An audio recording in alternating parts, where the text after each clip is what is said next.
जी बिस्मिल्लाहिर्रहमानिर्रहीम। आज की जो हमारी डिस्कशन है ये गूगल सर्च कंसोल के रिलेटेड होगी और मैं आपको बताऊंगा कि गूगल सर्च कंसोल एक्चुअली क्या है और क्या हमें प्रोवाइड करता है और कैसे प्रोवाइड करता है। बेसिकली सर्च कंसोल जो है वो एक गूगल की तरफ से फ्री सर्विस है, फ्री टूल है जो कि हमारी वेबसाइट को मॉनिटर करता है, मेंटेन करता है और ट्रबल शूट करता है कि कहीं पे कोई वेबसाइट में प्रॉब्लम है सर्च रिजल्ट के रिलेटेड। यानी ये क्राउलर के साथ बहुत ज़्यादा क्लोजली इसका इंटरेक्शन होता है और ये इंफॉर्मेशन गेट कर रहा होता है बेसिकली हमारे सर्च रिजल्ट्स में और हमारी वेबसाइट को क्या सर्च में फैसिलिटी मिल रही है, क्या रैंकिंग मिल रही है, वो सारी स्टैटिस्टिक्स और वो यानी मॉनिटर, मेंटेन और ट्रबल शूट, ये तीन काम ये करेगा और हमारी साइट के रिलेटेड। तो अब हम थोड़ा सा आगे चलते हैं और देखते हैं कि ये क्या क्या करेगा। एक तो ये हाँ कंफर्म करेगा कि आपकी वेबसाइट इन क्राउलर के अंदर क्राउल हो भी रही है या नहीं हो रही, यानी गूगल बॉट उसको क्राउल कर भी रहा है या नहीं कर रहा। एक तो ये चीज़ ये हमें बताएगा। दूसरा, हमें अगर कोई इंडेक्सिंग में प्रॉब्लम आएगी। इंडेक्सिंग ये होता है कि जब गूगल बॉट या गूगल क्राउलर या उनका जो एल्गोरिदम है वो सारी वेबसाइट्स को सर्च करता है और उसके बाद उन वेबसाइट्स को उनकी एसईओ के हिसाब से जो है वो इंडेक्सिंग करता है, यानी उनकी एक कतार बनाता है।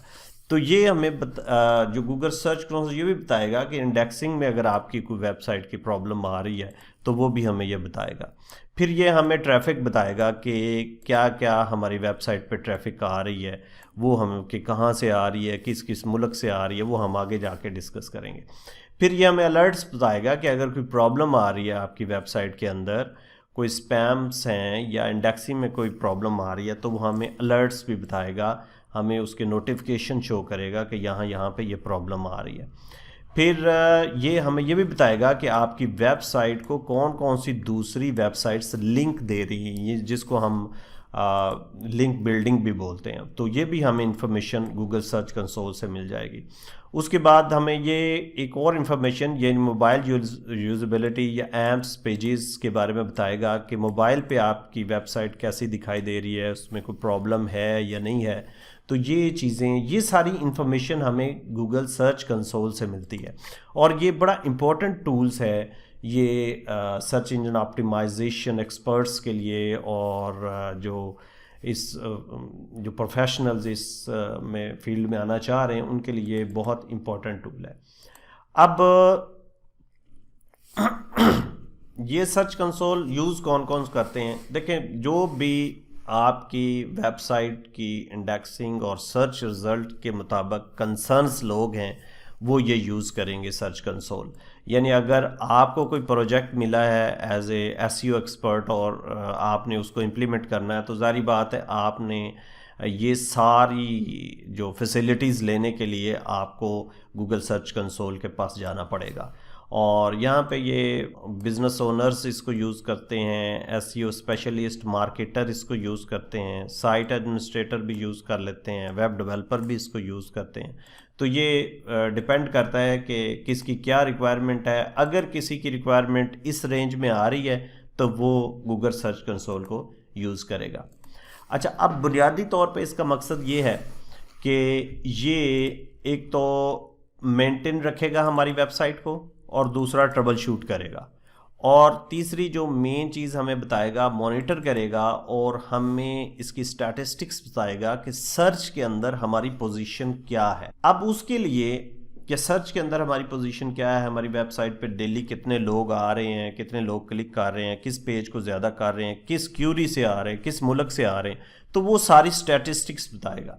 तो उसके लिए सबसे पहले ज़रूरी है कि हम कुछ टर्मिनोलॉजीज़ को समझ लें, कुछ टर्म्स हैं उसको पहले समझ लें, तो फिर हमें आसानी रहेगी गूगल सर्च कंसोल को इस्तेमाल करने में। अच्छा, सबसे पहली टर्म्स जो है वो है impressions in Google search console. देखें, इम्प्रेशन ये होती है कि जब एक क्यूरी के against, for example someone type here that AutoCAD Urdu courses तो यहाँ पे जो ये आपका गूगल सर्च रिजल्ट्स हैं, जिसको हम बोलते हैं सर्च बोलते हैं, तो गूगल आपकी वेबसाइट इन सर्च रिजल्ट्स के अंदर दिखाएगा, तो वो एक इम्प्रेशन होगा। अब ये है फोल्ड, कि जब हम यहाँ से नीचे की तरफ आ रहे हैं तो ये हम फोल्ड कर रहे हैं। तो अगर यूज़र फोल्ड नहीं करता तो फिर भी इम्प्रेशन काउंट होगा, ये ज़हन में रख लें। यानी अगर फर्ज करें यहाँ पे आपने लिखा हुआ है शूज़ इन लाहौर, ठीक है, और आपकी वेबसाइट है, लेट्स सपोज कि ये वेबसाइट है आपकी, और ये फोल्ड के नीचे है, यानी यूज़र फोल्ड नहीं करता, लेकिन जो गूगल है वो इसको दिखा रहा है फोल्ड के अंदर, यानी नीचे दिखा रहा है, तो ये इंप्रेशन काउंट होगा, खा यूज़र इसको देखे या ना देखे। हाँ, अगर आपकी दूसरे पेज के ऊपर वेबसाइट आ रही है तो ये इंप्रेशन काउंट नहीं होगी। हाँ, जब वो दूसरे पेज पे आएगा तो फिर ये इंप्रेशन काउंट होगी। तो ये चीज़ ज़रा समझ लें। पहली स्टैटिस्टिक्स ये थी कि जो इम्प्रेशंस इन गूगल वो क्या चीज़ है, तो ये इसकी यहाँ पे डिस्क्रिप्शन भी लिखी हुई है, ये आप देख लीजिएगा, मैंने आपको बता भी दिया। अब हम देखते हैं कि हम एवरेज सीआरटी क्या है, क्लिक थ्रू रेट क्या है। अच्छा, क्लिक थ्रू रेट ये होता है कि फ़र्ज़ करें आपके गूगल ने किसी ख़ास क्यूरी पे आपकी वेबसाइट दिखाई है। क्यूरी ये होती है कि जैसे हमने लिखा शूज़ इन लाहौर या शूज़ इन लंदन या शूज़ इन, जो भी आप क्यूरी लिखेंगे, तो हर क्यूरी के अगेंस्ट जो है वो गूगल आपकी साइट को इम्प्रेशन देगा।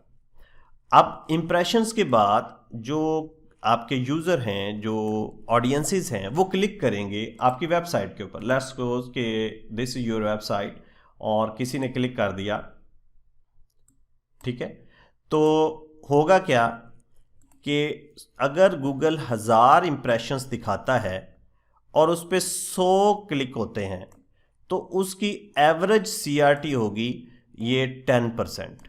एवरेज हम कैलकुलेट करते हैं टोटल बाई n, ये यानी ये टोटल और फिर नंबर ऑफ क्लिक्स, इसको डिवाइड करेंगे तो 10% आ जाएगी। तो ये होती है क्लिक थ्रू रेट। अब हम कुछ अगली टर्मिनोलॉजीज की तरफ चलते हैं और वो देखते हैं कि वो क्या है। Average position in search console. अच्छा, एवरेज पोजीशन ये होती है कि जैसे यहाँ पे अभी हमने थोड़ी देर पहले डिस्कस किया, हमने क्यूरी लिखी शूज़ इन लाहौर, तो ये मुख्तलिफ वेबसाइट को उसने इंडेक्स करके उसकी पोजीशनिंग दी हुई, यानी ये पहली पोजीशन है, ये दूसरी पे है, ये तीसरी पे है, इस तरह ये इसको हम पोजीशनिंग बोलते हैं। अब ये टर्म क्या है, वो क्या है, average position in search console. यहाँ पे ये सबसे नीचे वाली ज़रा डिटेल देखें, आपको समझ लग जाएगी। वो कहता है कि average position also means that the matrix does not represent exactly where you rank on the page at a precise time. किसी खास वक्त की बात नहीं हो रही। यहाँ पे इसकी एग्जांपल देखें कि अगर URL पहले दिन तीसरी पोजीशन पे है, दूसरे दिन 7वीं पोजीशन पे है, और चौथे दिन जो है वो एंड 4 इन द नेक्स्ट, और अगले दिन वो 4 नंबर पोजीशन पे है, तो अब इसकी एवरेज पोजीशन क्या बनेगी? एवरेज पोजीशन ये बनेगी, जैसे हम बोलते हैं टोटल बाई n, एवरेज होती ही है कि टोटल 3, 7, 4, इनको हम प्लस करेंगे और इसको डिवाइड कर देंगे नंबर ऑफ टाइम्स पे, यानी 3 टाइम्स उसने पोजीशन दी है तो 3 पे इसको डिवाइड कर देंगे, तो ये एवरेज कैलकुलेशन आ जाएगी, हमारी एवरेज पोजीशन आ जाएगी।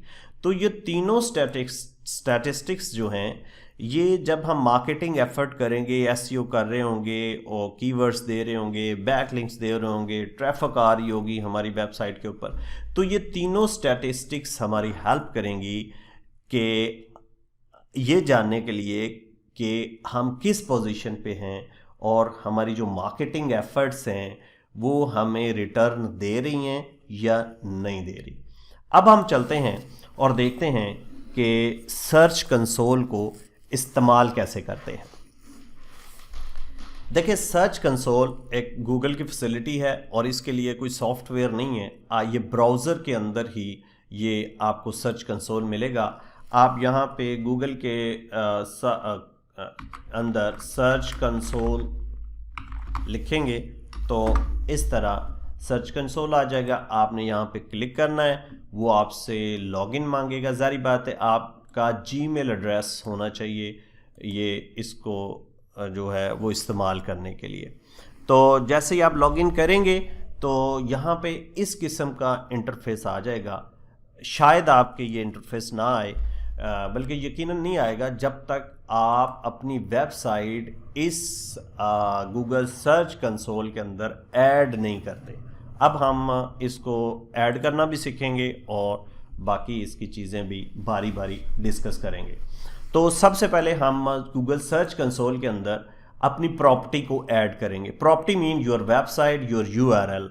कि अगर आपको एक प्रोजेक्ट मिला है और क्लाइंट आपको कहता है कि ये फ़लाँ पेज है, आपने इसको जो है वो रैंक करना है, इसकी रैंकिंग करनी है। आप उस पेज पे काम कर रहे हैं, उसको बैक लिंक्स दे रहे हैं, उसको कीवर्ड्स उसके ऊपर कंटेंट्स डाल रहे हैं, तो जारी बात है आप उस पेज के कंसर्न हैं। आपने उस पेज की स्टैटिस्टिक्स देखनी है कि मेरी मार्केटिंग एफर्ट से वो पेज कितना अपलिफ्ट हो रहा है सर्च रैंकिंग के अंदर। तो आपको वो पेज जो है वो यहाँ पे गूगल सर्च कंसोल के अंदर ऐड करना पड़ेगा। यहाँ पे देखें दो चीज़ें आ रही हैं। एक वेरीफाइड प्रॉपर्टी है, यानी ये मेरी जो वेबसाइट है अच्छाटीचर.com, ये वेरीफाइड प्रॉपर्टी है और ये वेरीफाइड प्रॉपर्टी है तो इसकी सारी स्टैटिस्टिक्स यहाँ पे आ रही हैं। अब कुछ अनवेरीफाइड प्रॉपर्टीज़ भी डाली हुई। प्रॉपर्टीज़ मीन वेबसाइट, यूआरएल या आपका कोई पेज है वो है। अब 3 प्रॉपर्टीज़ ऐसी हैं जो कि अनवेरीफाइड है, तो इन अनवेरीफाइड्स को आप डिलीट भी कर सकते हैं और नई प्रॉपर्टी भी ऐड कर सकते हैं। अब नई प्रॉपर्टी कैसे ऐड करते हैं, तो सबसे पहले हम ये समझते हैं। ऐड प्रॉपर्टी पे जाएंगे हम। अब 2 इसकी कैटेगरीज आ गई। एक डोमेन आ गई कि अगर तो पूरी वेबसाइट है तो देन आप डोमेन को वेरीफाई करेंगे, और अगर आपके पास कोई स्पेसिफिक पेज है तो फिर आप उस पेज को जो है वो क्या करेंगे कि उसको उस प्रॉपर्टी को ऐड करेंगे। अब प्रॉपर्टी ऐड कैसे होती है? For example I am going to add www.wmuop.com, ठीक है, और हम इसको कंटिन्यू करते हैं। इस तरह वेरिफिकेशन एक प्रोसेस चलेगा और हमें ये एक कोड प्रोवाइड कर देगा, ये वाला कोड, और हमें बता रहा होगा कि भाई ये डीएनएस जो है, जो आपका सर्वर है जहां आपकी वेबसाइट होस्ट है, उसके डीएनएस में ये रिकॉर्ड आप डाल दें और उसके बाद आप वेरीफाई के बटन को प्रेस कर दें। ये आपका वेब डेवलपर बेहतर समझेगा कि डीएनएस रिकॉर्ड जो है वो कहाँ पे होता है। जैसे उसने कहा ना, sign in your name provider, जो आपका डोमेन नेम प्रोवाइडर होता है वो आपको, यानी गोडैडी है, नेमचीप है, डिफरेंट कंपनीज़ हैं। जैसे मैं यूज़ करता हूँ टीडीएम होस्टिंग, इस तरह बहुत सारी कंपनीज़ हैं जो डोमेन नेम दे रही हैं, तो उनके डीएनएस कॉन्फ़िगरेशन रिकॉर्ड होता है एक, ठीक है, डीएनएस कॉन्फ़िगरेशन रिकॉर्ड। वहाँ पे आपने ये कोड जो है यहाँ से कॉपी करके वहाँ पेस्ट कर देना है और फिर आपने वेरीफाई करना है। जब आप वेरीफाई करेंगे आपका सर्च कंसोल उस वेबसाइट पे जाएगा और देखेगा कि ये कोड पड़ा है या नहीं पड़ा।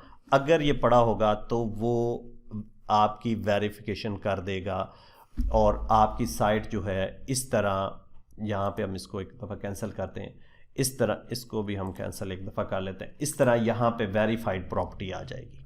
तो अगर आपके पास कोई पेज है तो वो उस पेज का आपने एड्रेस देना है। फॉर एग्जांपल हमारे पास ये एक पेज है और हम इस पेज को इधर ऐड कर लेते हैं और फिर हम इसको कंटिन्यू करेंगे। अब पेज के लिए हमारे पास, अब वो कहता है ओनरशिप ऑटो वेरीफाइड, ये तो पहले ही वेरीफाई है, तो क्योंकि ये इसी वेबसाइट का पेज है तो इसलिए ये पहले ही वेरीफाइड है। तो हम कोई और पेज, लेट्स सपोज कि हम लोग किसी भी वेबसाइट से हम देख लेते हैं कोई भी पेज। आज नेट भी थोड़ा स्लो चल रहा है।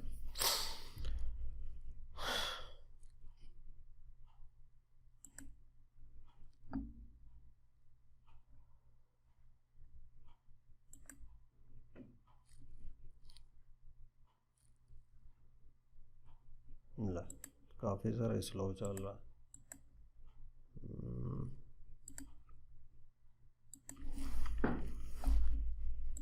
आ जाओ भाई।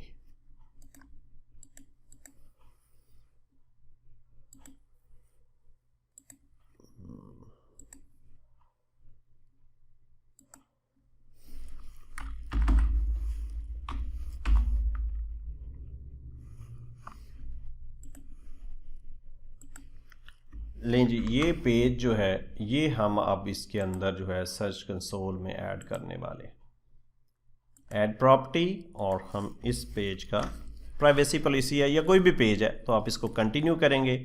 उसके बाद ये इसी तरह आपको कुछ फैसिलिटीज़ देगा कि यहाँ आप ये कोड कर दें। देखें यहाँ पे उसने कहा कि आप ये फ़ाइल डाउनलोड करें और ये आप फाइल अपनी जो HTML फाइल है ये अपलोड कर दें। आपका जो सी पैनल होगा, ये वेबसाइट का एक सी पैनल होता है, जहाँ जब आप एक वेबसाइट बनाते हैं तो वो होस्ट करते हैं तो वो सी पैनल देता है, तो उसके होम के अंदर ये फाइल आपने अपलोड कर देनी है। जब अपलोड कर देंगे तो फिर आपने यहाँ पे वेरीफाई करना है। ये कंसोल सर्च कंसोल वहाँ जाएगा, आपकी इस कोड को लोकेट करेगा, और अगर वो कोड आपकी वेबसाइट पे उसको मिल गया तो आपकी वो जो प्रॉपर्टी है, वो जो पेज है, वो यहाँ पे वेरीफाई हो जाएगा। इसके अलावा यहाँ पे और भी फैसिलिटीज़ दे रहा है। वो कह रहा है ये कोड मेटा टैग्स में डाल दें फिर भी इसको मैं वेरीफाई कर दूंगा। इसके अलावा भी गूगल एनालिटिक्स को आप अगर कर लेंगे, ये हम बाद में पढ़ेंगे गूगल एनालिटिक्स, और टैग मैनेजर भी होता है उसके ज़रिए भी, और डोमेन नेम प्रोवाइडर DNS जो ऊपर हमने पढ़ा वहाँ से भी ये, जैसे हमने वो पूरी डोमेन को जब हमने वेरीफाई करवाने की कोशिश की, तो इन ये सारे तरीक़ों से आप अपने इस सर्च कंसोल के अंदर अपनी वेबसाइट को जो है वो ऐड करवा सकते हैं। इसको हम बोलते हैं ऐड प्रॉपर्टी।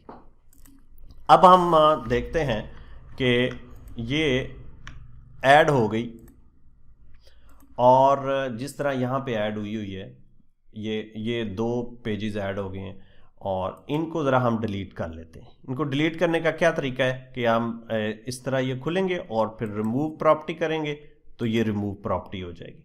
तो आपको प्रॉपर्टी ऐड करनी भी आ गई और प्रॉपर्टी रिमूव करनी भी आ गई। कोई भी अनवेरीफाइड प्रॉपर्टी को आप रिमूव कर सकते हैं यहाँ से। और अगर आपने वेरीफाइड प्रॉपर्टी को रिमूव करना है तो फिर आपको क्या करना पड़ेगा, आपको सबसे पहले जहाँ पे आपने इसका कोड डाला है अपनी वेबसाइट के अंदर, सबसे पहले वो डिलीट करेंगे। तो ये जब सर्च कंसोल उसको लोकेट करेगा तो वो अनवेरीफाइड पाएगा, तो फिर आप यहाँ इस लिस्ट में आ जाएंगे तो आप उसको रिमूव कर सकते हैं। चलें जी, अब हमारी प्रॉपर्टी ऐड हो चुकी है, और अब हम देखते हैं कि सर्च कंसोल हमें क्या क्या देने वाला है। देखें यहाँ पे लेफ़्ट साइड के अंदर जो मेन्यू है इसमें 3 पोर्शन, 3 बल्कि 5-6 पोर्शन बने हुए देखते हैं। सबसे पहले ये एक पोर्शन है और एक इंडेक्स का पोर्शन है, इसको आप यहाँ से फ्लाई इन फ्लाई आउट कर सकते हैं। एक एक्सपीरियंस का पोर्शन है, एक इन्हेंसमेंट का पोर्शन है, इसी तरह सिक्योरिटी और लेगेसी टूल्स भी हैं इसके अंदर, और फिर सेटिंग वगैरह है। तो हम बारी बारी इन सब को डिस्कस करेंगे कि ये क्या करते हैं। सबसे पहले ओवरव्यू के अंदर ये एज अ होल चीज़ों को डिस्प्ले कर रहा होगा। जैसे ये परफॉर्मेंस है, ये परफॉर्मेंस को शो कर रहा है।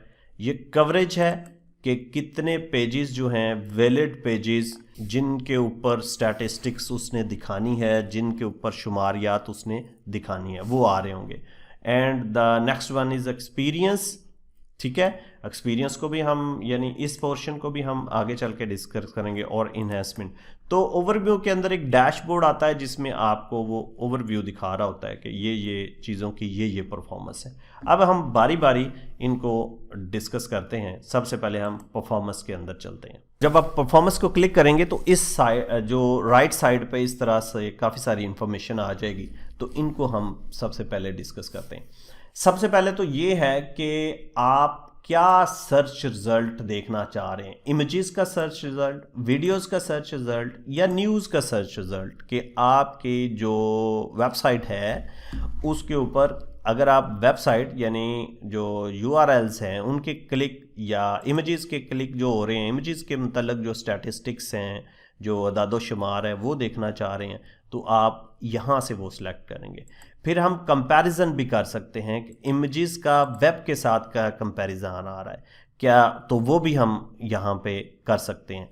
तो इस वक्त हम एक दफ़ा तो इसको वेब को सिलेक्ट करते हैं और अप्लाई कर देते हैं। यहाँ पे देखें ये डेट आ रही है कि आप कितने महीने का स्टैटिस्टिक्स देखना चाह रहे हैं। लेट्स सपोज कि आप 1 महीने से एफर्ट्स कर रहे हैं, बैक लिंक्स दे रहे हैं और जो है वो आप उस पर SEO की सारी टेक्निक्स को यूज़ कर रहे हैं, तो आप देखते हैं कि लास्ट 28 डेज़ का रिज़ल्ट क्या है, तो फिर आप लास्ट 28 डेज़ करेंगे। इसी तरह लास्ट 60, और कस्टम भी कर सकते हैं कि पिछले साल का या जनवरी से लेकर 15 मार्च तक के क्या रिज़ल्ट्स हैं, तो वो डिपेंड करता है आपकी रिक्वायरमेंट के ऊपर। इसी तरह कंपैरिजन आप कर सकते हैं कि पिछले साल और इस साल के क्या स्टैटिस्टिक्स आ रहे हैं, और ये बेसिकली डेट रेंज सेलेक्ट आप यहाँ से करेंगे। तो हम लास्ट 6 मंथ्स का डाटा जो है वो अब देखना चाह रहे हैं। अब लास्ट 6 मंथ्स के अंदर इस वेबसाइट के अंदर क्या क्या हुआ है देखें। टोटल क्लिक्स आए हैं इस पे 614 क्लिक्स, मीन के जो यूज़र को इम्प्रेशन दिखाई गूगल ने और उसके बाद किसी क्लाइंट ने क्लिक किया तो वो 614, वो फिर इस स्टैटिस्टिक्स के अंदर वो इन्फॉर्मेशन आ जाएगी। फिर टोटल इम्प्रेशन कि गूगल ने कितनी दफ़ा कीवर्ड्स के ऊपर आपकी वेबसाइट शो की है, उसको टोटल इम्प्रेशन बोलते हैं। और एवरेज CRT, ये अभी थोड़ी देर पहले हम जो स्टैटिस्टिक्स पढ़ रहे थे वो हमारी 7.1 आ रही है लास्ट 6 मंथ्स के अंदर, और एवरेज पोजीशन हमारी आ रही है 12.6 लास्ट 6 मंथ्स के अंदर। तो इन स्टैटिस्टिक्स की मदद से हम अपनी एफर्ट्स को एवेलुएट कर सकते हैं कि पिछले 6 महीने मैंने ये एफर्ट की हैं। 6 महीने पहले ये 12.6 थी, अब ये 14.2 हो गई है या 2.8 हो गई है। तो इस तरह हम अंदाज़ा लगा सकते हैं कि where we are going and where we are in our current position. यहाँ पे इसका ग्राफ भी शो हो रहा है कि जो इम्प्रेशंस और क्लिक, यानी ये इम्प्रेशंस हैं, ये क्लिक्स हैं, और वो हमें बता रहा है यानी 9 क्लिक्स हुए हैं, 142 इम्प्रेशन आए हैं। तो इससे आप अंदाज़ा हो जाएगा कि वेडनेसडे जुलाई 28 को क्या चल रहा था कि 9 क्लिक के हुए और इम्प्रेशन 142 हुए। तो जब आप कंटिन्यूस एफर्ट्स कर रहे होंगे उस वक्त SEO के अंदर आपकी डेली, वीकली, मंथली और क्वार्टरली ये आपकी टू डू लिस्ट होगी, ये मैं आपको प्रोवाइड करूँगा। तो वो टू डू लिस्ट के डेली आपने काम करना है और वो उसकी स्टैटिस्टिक्स देती हैं, आज मैंने ये काम किया था, आज क्या रिज़ल्ट निकला है इसका, ठीक है। फिर अगर रिज़ल्ट अच्छा है तो फिर उसी काम को जारी रखें। तो ये सारी स्टैटिस्टिक, और ये नीचे डेट्स भी आ रही हैं, 7 तारीख को और 8 को और 9 को, और ये सारी चीज़ें यहाँ पे डिस्प्ले हो रही हैं। चले हम अब आगे चलते हैं और कुछ और चीज़ें यहीं पे परफॉर्मेंस के अंदर देखते हैं। अब एक स्टैटिस्टिक्स और सर्च कंसोल हमें बता रहा है कि क्यूरीज क्या क्या लोगों ने लिखी सर्च के अंदर, गूगल को सर्च किन किन अल्फाज से किया गया।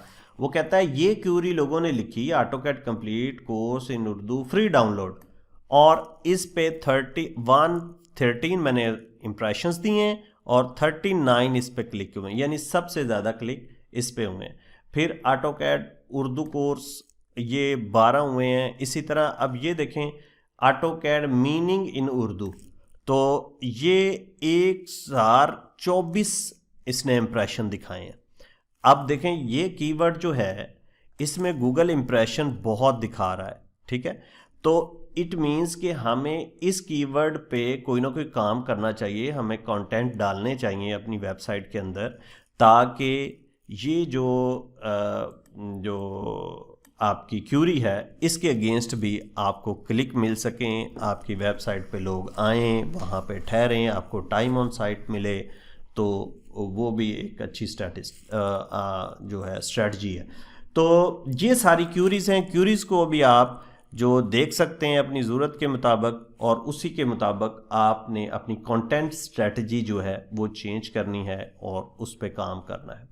फिर पेजेस जो हैं वो कौन कौन से जो हैं वो आ रहे हैं। टॉप पेजेस जो हैं वो आ रहा है ये वाला, और इसके 532 क्लिक्स हैं और 7400 ये इम्प्रेशंस हैं। इस तरह अच्छा टीचर और ये सारे, जिस तरह आपकी वेबसाइट होगी उसी के हिसाब से सारे पेजेस आ रहे होंगे कि किस किस के पेजेस के कितने इम्प्रेशन गूगल दिखा रहा है और कितने क्लिक दिखा रहा है। तो आप डिफरेंट पेजेस पे काम कर रहे होंगे, तो यहाँ से आपको पता चलेगा कि इस पेज पे कितने इम्प्रेशंस आ रहे हैं।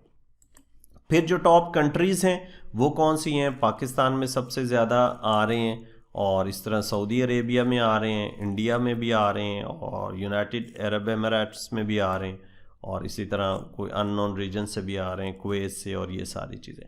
तो फिर डिवाइसेस के मतलब इंफॉर्मेशन आ जाती है कि डेस्कटॉप से कितने लोगों ने क्लिक किया है, इंप्रेशन कितने दिखाए हैं, मोबाइल्स पे कितने लोगों ने, और टैबलेट पे कितने लोगों को इंप्रेशन दिखाई गई है और कितने लोगों ने क्लिक किया है। तो इससे हमें, इन स्टैटिस्टिक्स से हमें अंदाज़ा हो जाता है कि किस किस्म के लोग ज़्यादा हमें सर्च कर रहे हैं, और इम्प्रेशंस, यानी मोबाइल्स के अंदर सबसे ज़्यादा इम्प्रेशंस है और क्लिक सबसे कम है। तो हम देखेंगे, स्ट्रेटजी देखेंगे कि वाई कि क्लिक यहाँ पे लो क्यों हो रहे हैं जबकि इम्प्रेशंस ज़्यादा है। तो उस हिसाब से हम अपनी वेबसाइट को मोबाइल फ्रेंडली बनाएंगे, और उसमें जो है वो पेजेस को और उसके टाइटल्स को और वो जो चीज़ें सर्च रिजल्ट्स में आती हैं उसको एडजस्ट करेंगे।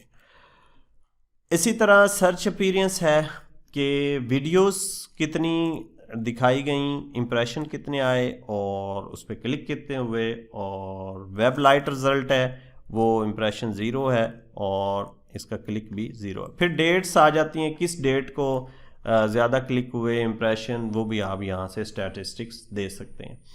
तो ये थी परफॉर्मेंस एरिया हमारे गूगल सर्च कंसोल का। आपने देखा होगा कि ये एक्चुअल में आपकी एफर्ट्स की जो आउटकम है वो सारी यहाँ पे दिखाई दे रही होंगी, और इन्हीं आउटकम्स और इन्हीं स्टैटिस्टिक्स की मदद से आप अपनी एफर्ट चेंज करेंगे, एफर्ट्स को कंटिन्यू करेंगे या एफर्ट्स को स्टॉप करेंगे। अगर वो काम नहीं कर रही strategies, then stop these efforts. अगर वो स्ट्रेटजी काम कर रही है, लेट्स सपोज कि हेयर इस पॉइंट पे आपने कोई स्ट्रेटजी यूज़ की है और आप समझते हैं कि ये तो बड़ी काम कर गई है, तो फिर आप उसी स्ट्रेटजी को कंटिन्यू करेंगे। तो ये थी स्टैटिस्टिक्स परफॉर्मेंस के अंदर। अब किसी स्पेसिफिक यूआरएल को इंस्पेक्ट अगर आपने करना है तो वो भी आप यहाँ से कर सकते हैं। जैसे यहाँ पे कोई भी आप यूआरएल डालें अपनी प्रॉपर्टी के रिलेटेड, कोई पेज, किसी पेज को देखना है, तो जैसे मैं यहाँ पे देखता हूँ तो वो फिर इंडेक्स से इसका डाटा निकालेगा और हमें इस यूआरएल के बारे में अब ये चीज़ें बता रहा है। सबसे पहले क्या आ रहा है कि गूगल के ऊपर ये भाई इंडेक्स है, इसमें कोई मसला नहीं है, ये गूगल इसको बहुत अच्छे तरीके से, गूगल का जो क्राउलर है, जो बॉट है, वो इसको रीड कर रहा है। ठीक है, इसको कवरेज भी मिल रही है, सबमिटेड भी है और इंडेक्स्ड भी है। यहाँ पे देखें इसकी सारी डिटेल आ गई कि साइट मैप के अंदर ये पड़ा हुआ है, रेफरिंग पेजेस के अंदर भी है, और क्राउलर ने 12 तारीख को 7:28 पर इसको विज़िट किया है। तो यहाँ से हमें ये भी स्टैटिस्टिक्स मिल जाती हैं। 12 जनवरी को लास्ट गूगल क्राउलर जो है वो मूव हुआ है इस तरफ। तो क्राउलर गूगल बॉट ने किया है स्मार्टफोन से, और क्राउलर डिड यस है, पेज फैच सक्सेसफुल है, यानी पेज उसको मिला है उसने बेहतरीन तरीके से, और इंडेक्स भी इसमें अलाउडेड है। तो इसके बाद जो पेज उसने इंडेक्स किया है वो भी उसने बता दिया है। अब वो इंडेक्स किया है तो हमारा सर्च रिजल्ट्स के अंदर ये चीज़ें आ रही हैं। फिर इसके बाद वो हमें बताएगा उस URL के बारे में कि मोबाइल फ्रेंडली है कि नहीं है, ठीक है। या आगे जाके हम मोबाइल में भी देखेंगे कि वो पेज मोबाइल फ्रेंडली क्या है भी नहीं है। फिर ब्रेड क्रम्स हैं उसके अंदर, जो हमने फैक्टर पढ़ा था ब्रेड क्रम्स, तो वो भी वो उसने बता दिया डिटेक्ट हो रहे हैं। और फिर साइट लिंक सर्च बॉक्स भी इसके अंदर आ रहा है। तो ये एक्चुअली इंस्पेक्शन हो रही है एक URL की कि वेदर जो गूगल सर्च है, जो गूगल बॉट है, वो उसको अहमियत दे रहा है या नहीं दे रहा, या उसमें कोई इशू है। फ़र्ज़ करें मोबाइल यूजेबिलिटी में इशू है इस पेज के अंदर, तो वो यहाँ पे आपको बताएगा भाई मोबाइल्स के अंदर ये नहीं दिखाई दे रही, देयर इज़ सम इशू। लेकिन यहाँ पे सारे टिक मार्क्स हैं, इट मीन्स कि ये सारे पॉइंट्स जो हैं वो सर्च रिजल्ट्स के अंदर या सर्च गूगल बॉट के अंदर या गूगल सर्च के अंदर जो है वो एक्सेप्ट हो चुके हैं।